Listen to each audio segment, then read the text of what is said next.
Welcome to Blueprint Narratives, the official channel of indiaartanddesign.com, exploring the intricate layers behind architectural and design projects, one story at a time. Whether it's groundbreaking projects, innovative designs, or artistic expressions, each episode uncovers the depth of thought and craftsmanship behind these creations. Over to our aesthete crew, who will take this conversation forward. Welcome back to Blueprint Narratives, the official podcast channel for indiaartanddesign.com. This is episode 3, and today we're going deep into the intricate world of Sanjhi, a rare art form from the Braj region of India. We'll be exploring an article by Shruti Chauhan for indiaartanddesign.com titled Sanjhi, the Rare Art from Braj. Shruti interviewed Ashutosh Verma, a 6th-generation Sanjhi artist, and through his insights, we'll uncover the magic behind this incredible tradition. It's fascinating how this art form, rooted in devotion and practiced for centuries, is still alive today, even if it's only carried on by a handful of artists, like the Verma family. It makes you realize how important it is to understand and appreciate these unique cultural treasures. I agree. I feel like we often hear about mainstream art forms, but this is a chance to really delve into something special. Even the word Sanjhi itself is so evocative, isn't it? It is. Sanjhi refers to evening, or dusk, the time when these pieces would be displayed in temples. But it's also tied to the concept of devotional love, particularly in relation to Radha and Krishna. It's said that Radha would create these intricate designs using flowers and leaves as offerings to Krishna. That imagery is so powerful, it makes you think of the devotion and artistry that went into each piece, even back then. The article mentioned that Sanjhi reached its peak during the 16th and 17th centuries, when temples were adorned with these elaborate paper cutouts. It must have been an incredible sight to see. Absolutely. And what's interesting is that this isn't just stenciling or rangoli, which are also beautiful art forms in their own right. Sanjhi is a distinct craft requiring a different level of skill and precision. The article even uses a specific term for the paper cuts themselves. Kaka. Yes. And then there's the Vedi, a platform made from mud and cow dung. That serves as the base for the artwork. I have to admit, when I read that, I was a bit surprised. It's not what you typically expect, as a foundation for something so delicate. You're right. It's a very specific and almost symbolic choice, isn't it? It speaks to the connection Sanjhi has to nature and the cycle of life. And on top of the Vedi, the kaka are placed, and then powdered natural colors are meticulously applied. And that's where things get really fascinating to me. The article describes how the artist needs so much dedication, patience, and even control over their breathing. To apply the colors just right, it makes you think about the level of artistry involved. Absolutely. It's not just about cutting the paper, but also about how the colors are layered, blended, and brought to life. It's like a dance between precision and artistic expression. It makes me wonder, since we're talking about dry colors being used here, are there other types of Sanjhi that use different techniques? That's a great question, and yes, there are. While the dry color method is the one primarily practiced by the Verma family in Braj, there's another form called Jal Sanjhi. This one actually involves placing the paper cuts on water and then filling them in with rangoli colors. Oh, wow. That sounds beautiful. So it's like different regions have their own variations and approaches to this art form. Exactly. The article mentions that Jal Sanjhi is more commonly found in areas like Alwar, Udaipur, and Rajasthan, where it's kept alive by the Pancholi family. And it's fascinating to think about how something like Sanjhi could spread and evolve across different parts of India. It really highlights the rich tapestry of artistic traditions in India, doesn't it? And speaking of tradition, the article brings up the Papercutting period, a time in the Hindu calendar dedicated to ancestors and devotion.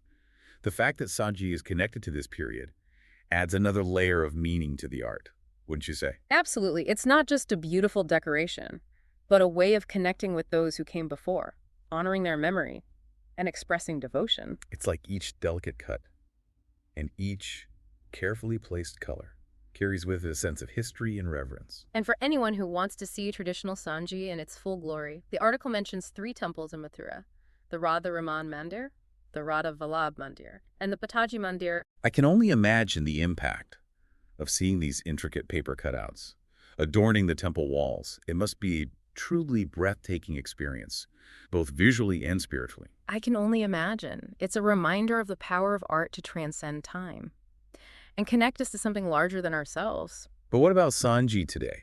Is it solely confined to these temples and traditional settings? Or is it finding new ways to express itself in the modern world? That's an important question, and thankfully, the article gives us some insight. The Verma family, who are the focus of the article, have been pioneers in adapting Sanjhi for modern applications. That's so interesting. It makes me think about how traditions can evolve and find new life while still staying true to their roots. Yeah. So what are some of the ways they're bridging that gap between traditional and contemporary? They've found creative ways to incorporate Sanjhi into everyday objects. Imagine coasters, lamps, even paper-cut paintings adorned with these intricate designs. Wow, that's amazing. Yeah. It's like taking something ancient and breathing new life into it.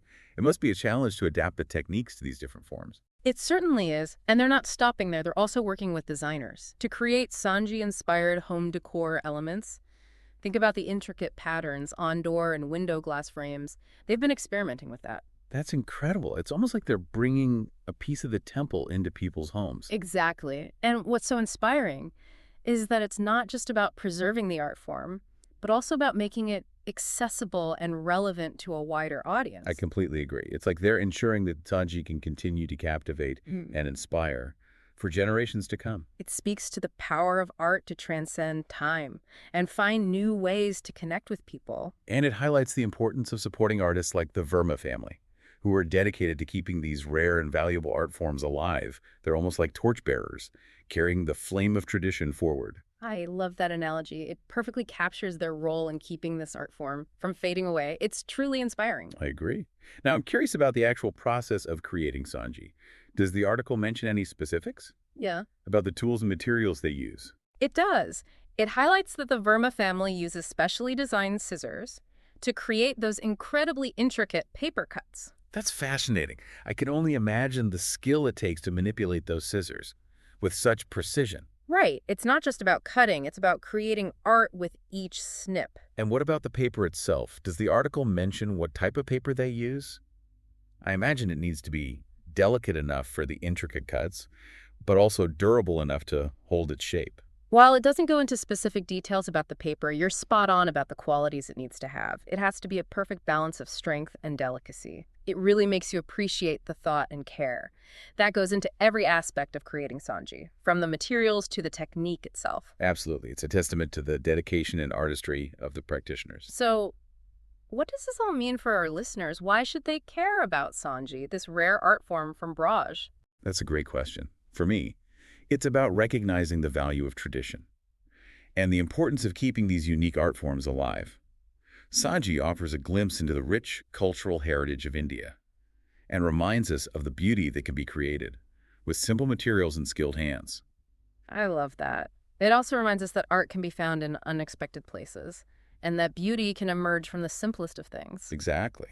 And it encourages us to look beyond the mainstream and appreciate the diversity and richness of artistic expressions from different cultures. It's like a call to explore and discover those hidden gems of the art world that might otherwise go unnoticed. Absolutely.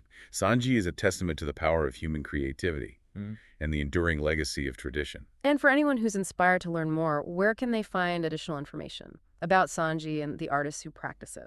Well, the article itself is a fantastic starting point. It provides valuable insights into the history, techniques, and contemporary applications to Sanjhi. Yes, and for those visual learners out there, the article includes some stunning photographs of Sanjhi artworks. I highly recommend checking them out. They truly are breathtaking. Seeing the intricacy and beauty of Sanjhi firsthand is an experience in itself. So, for our listeners who are eager to delve deeper into this fascinating art form, the article titled Sanjhi, The Rare Art from Braj by Shruti Chauhan can be found on indiaartanddesign.com. It's a must-read for anyone interested in exploring the world of Indian art and craft. It's really amazing how a single article can shine a light on such a unique and beautiful art form. It really is a testament to the power of storytelling, to bring these hidden gems of culture to light. And it's a reminder that there's always more to discover, more to appreciate, and more to learn. I couldn't agree more. Now, before we wrap things up, I want to leave our listeners with a thought-provoking question. If Sanjhi, an art form rooted in religious tradition, can find new expressions in modern design, what other traditional art forms might be waiting to be rediscovered and reimagined? That's an excellent question. It challenges us to look beyond the familiar and explore the vast and diverse world of art and culture with a fresh perspective. It's an invitation to embark on a journey of discovery, to seek out the hidden gems of tradition, and find inspiration in the unexpected. And who knows what treasures we might find along the way. It's like opening a treasure chest, filled with artistic wonders just waiting to be explored. And who knows, maybe some of our listeners will be inspired to take up Sanjhi themselves, or at least to seek out and appreciate the works of these talented artists. Wouldn't that be fantastic? To see this art form flourish and reach new audiences. It would be a testament to the power of art, to connect people across cultures and generations. Well said. And on that note, I think we've covered quite a bit of ground in our deep dive into Sanjhi. We've explored its origins, its techniques, its cultural significance, and even its modern-day adaptations. We've learned about the dedicated artists who are keeping this tradition alive. And we've hopefully sparked a curiosity in our listeners to delve deeper into this fascinating world. So, to wrap things up, I want to encourage our listeners to check out the full article on indiaartanddesign.com. It's a visual treat with stunning photographs of Sanjhi artworks, and it provides a wealth of information for those who want to learn more. And for those who are feeling inspired, why not share this episode with your friends and family? Let's spread the word about Sanjhi and help this beautiful art form reach a wider audience. Absolutely. Let's keep the conversation going and celebrate the beauty and diversity of Indian art and craft. Until next time, keep exploring, keep learning, and keep appreciating the wonders of art. From all of us here at Blueprint Narratives, thanks for joining us on this deep dive. We'll see you next time. Thank you guys for this fabulous session. Also to all of you listeners for joining us on Blueprint Narratives. We hope today's episode inspired you to see design in a new light. Don't forget to like, subscribe, and share the podcast with fellow art and design enthusiasts. For more stories, articles, and insights, visit us at indiaartanddesign.com. Until next time, keep exploring the beauty and depth of creativity.